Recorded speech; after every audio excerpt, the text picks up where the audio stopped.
Listen, what is it about African presidents and governments always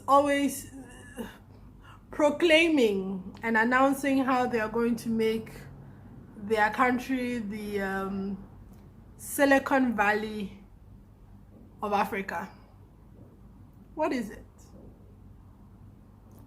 Example number one. Meanwhile, what Silicon Valley has done for the United States economy. These are pretty much the words of President Cyril Ramaphosa at that summit, his inaugural address there. He's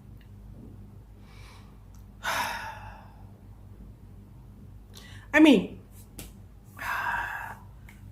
here's the thing. Africa tech ecosystems do not, I repeat, do not need to be like Silicon Valley. Let me explain to you. Silicon Valley, actually, let me give you an example of what I said somewhere last year in Paris at one of Europe's biggest tech conferences. Just listen. My point from speaking at the Afritech stage today is basically that African tech entrepreneurs need to stop copying blindly from Silicon Valley. The advantages of Africa, which is our youthful population and our ways of doing things that we can leverage on to grow our own ecosystems. We do not need to copy Silicon Valley blindly. Africa has its own specific advantages that enable it to create tech ecosystems that are brilliant. Now, Silicon Valley is a very, very different beast. Yes, Silicon Valley is the innovation mecca capital of the world. Lots of funding and investment goes there. But you have to understand that Silicon Valley happened as a result of a group of things coming together and making it the perfect fit. And one of the perfect fits was the US government put money into the space, into companies, funding companies for innovation.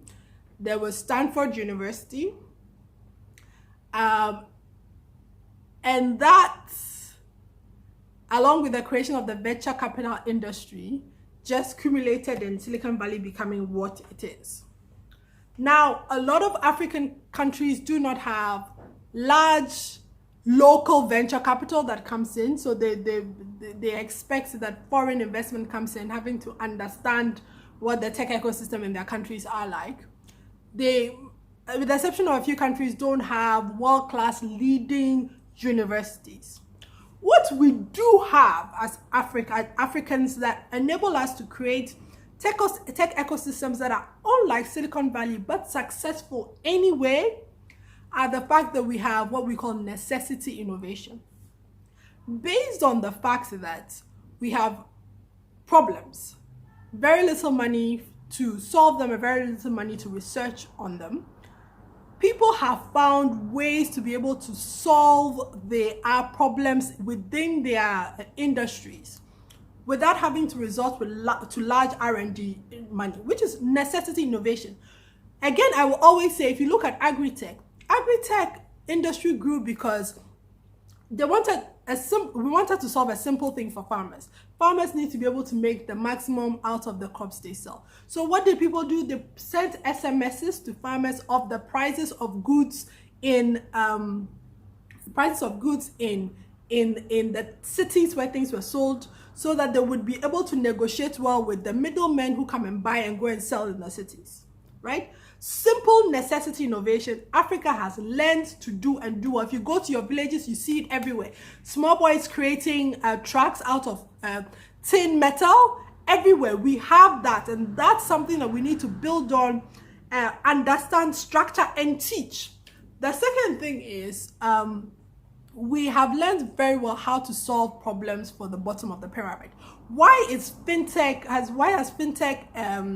money that's coming to fintech in Africa grown almost fivefold over the years? And why is this such a big deal? Because Africans realize that the banking system, there are not a lot of people in the banking system. So what have they done? They have found solutions with fintech solutions from M-Pesa, which everybody talks about, to all the mobile money platforms, to all the fintech platforms, right, are all solving a gap issue with bottom of the pyramid.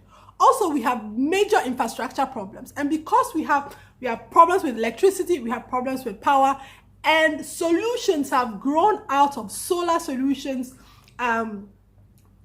software solutions have been built out of the fact that we have infrastructure problems. We're using drones to take blood. All those have come out of the fact that we have infrastructure problems. So Africa is not like California. It is not like Silicon Valley. We will innovate. We will innovate in our own special way. We will grow in our own special way. Our tech ecosystems will solve the problems, especially in our own special ways. And there's a lot of low-hanging fruit within the African state. But if every time we keep looking at Silicon Valley, we keep picking up a model that does not work and will not serve us in Africa.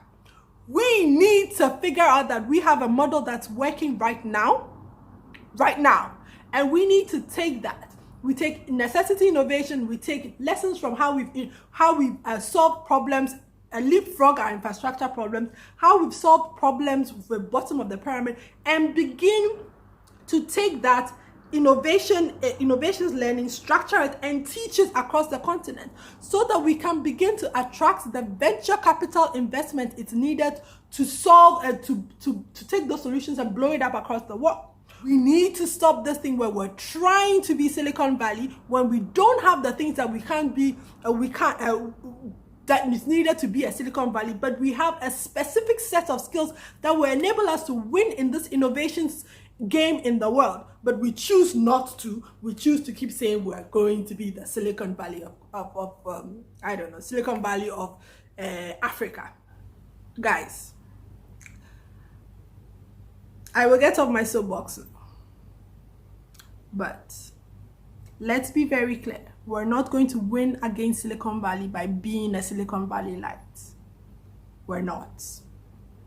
We will win when we figure out what our unique advantages are as tech ecosystems in Africa, and we begin to leverage on them. All right, listen. I've said my bits. Let me know.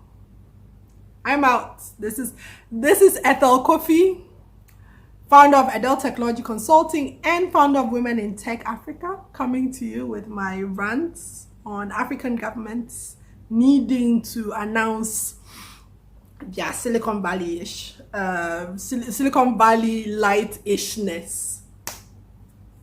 Thank you for taking the time to listen to me, and I hope that we will do better as African tech ecosystems and African tech ecosystem supporters. Thank you very much for your time. Enjoy the rest of your day, and I hope it's profitable.